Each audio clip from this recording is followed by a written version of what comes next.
Là où il n'y a pas d'amour, mettez de l'amour, et vous recueillerez de l'amour, a dit saint Jean de la Croix. La prière du cœur, comme la méditation, se pose sur la respiration. J'inspire le don de la vie, j'expire, je me donne et m'abandonne à Dieu. On la répète tout le temps, continuellement. On parle d'ailleurs de prière respirée. Priez sans cesse, sans vous lasser, sans vous décourager, disent tous les maîtres spirituels. On peut aussi prendre un simple mot.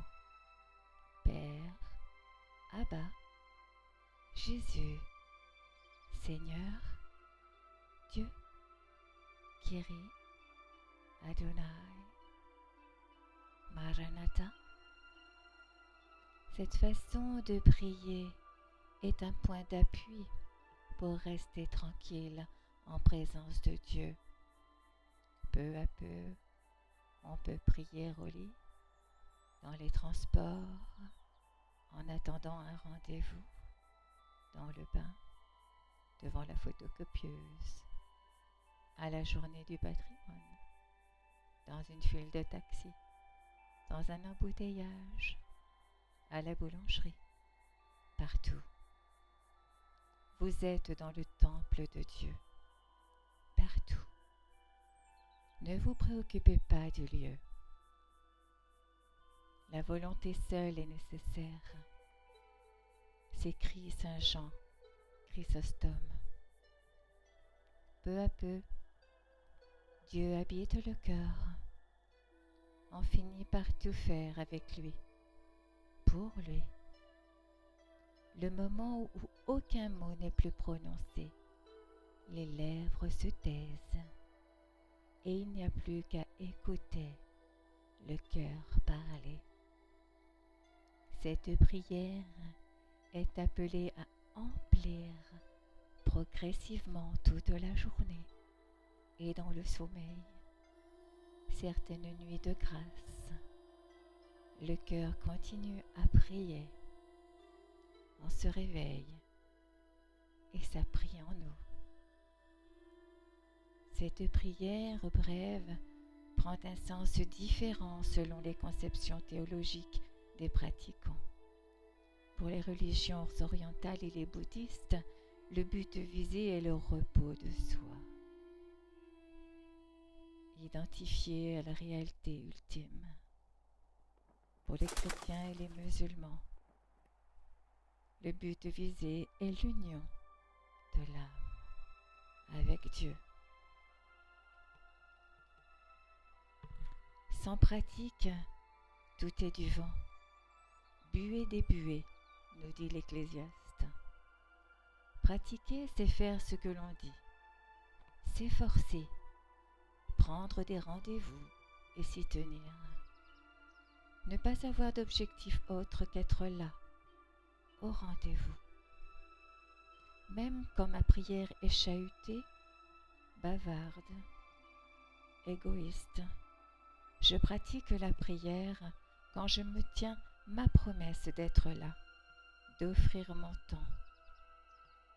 Si je ne trouve pas le temps de prier, c'est parce que je suis probablement plus occupée que le Seigneur ne le désire. Qu'est-ce que pratiquer ? Je pratique la prière quand je tiens ma promesse de m'être mise à l'écart pour me mettre face au mystère et au-delà de moi, à la transcendance, au divin.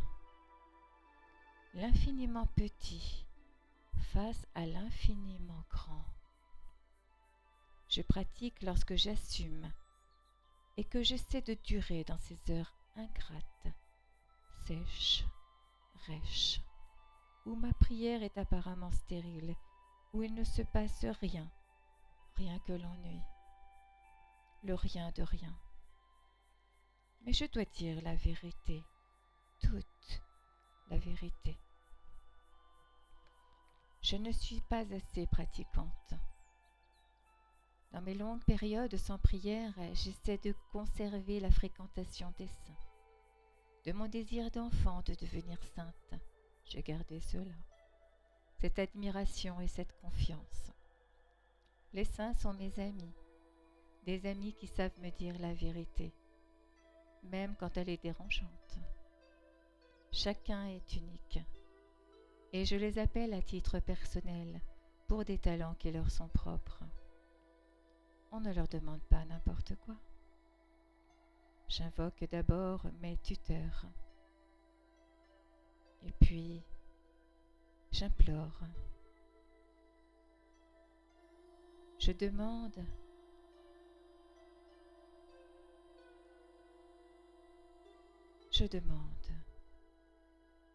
à ce que l'on m'aide à me taire quand cela est nécessaire et à trouver les mots dans le cas contraire.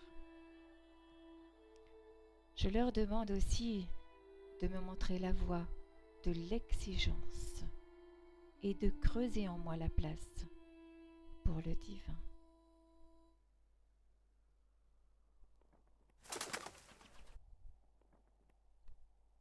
À Saint Joseph, je demande la fidélité dans l'épreuve.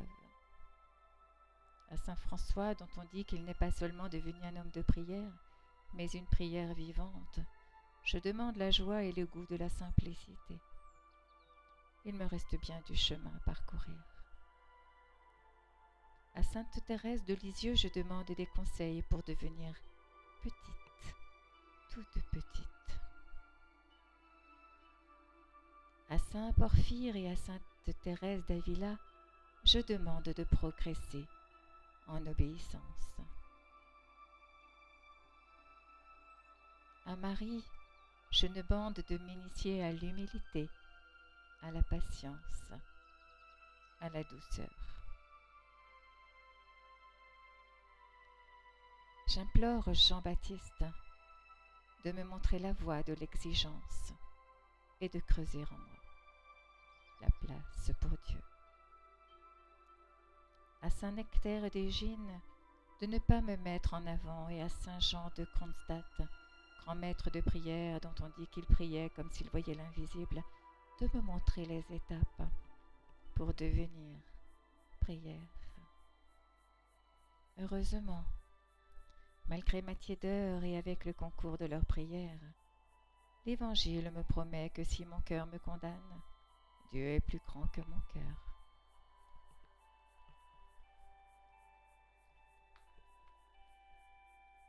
Il est midi, je vois l'église ouverte, il faut entrer. Mère de Jésus-Christ, je ne viens pas prier.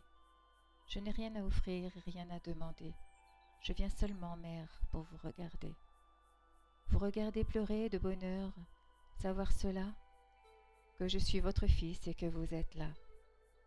Rien que pour un moment, pendant que tout s'arrête. Midi.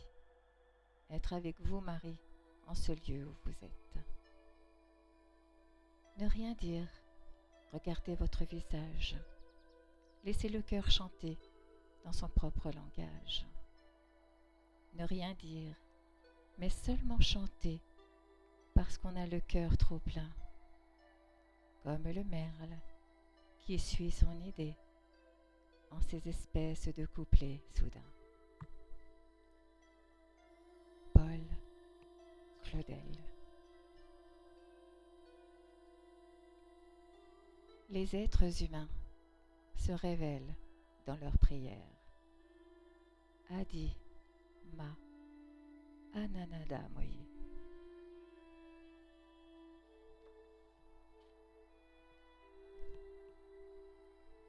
Mes enfants, vous avez un petit cœur, mais la prière l'élargit, a dit saint curé d'Ars.